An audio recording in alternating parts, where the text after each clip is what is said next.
Kenapa bisa namain prasmanan seblak pelakor? Kenapa tuh? Itu kayaknya lebih ke mama sih. Ke mama? Masih mama pelakor? Bukan. Oh bukan. Korban. Korban. Korban pelakor. Oh bener. Awalnya tuh dulu jualan seblak tuh di depan, sana tuh kan.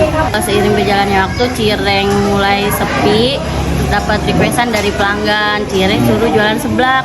Dulu awal toppingnya mah seafood cuma 3, fish roll, dumpling sama dimsum. Alhamdulillah akhirnya seblak udah jadi. Wah mantap nih. Pakai kuah balado. Bismillahirrahmanirrahim. Mantap. Kita cobain.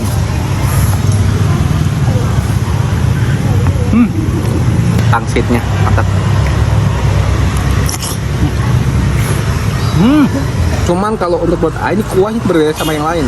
Manisnya ada, gurihnya ada, asamnya juga ada dapat. Si kuahnya ini dia pakai bumbu balado loh. Kalau buat asi ini bukan kuah seblak kayaknya. Untuk top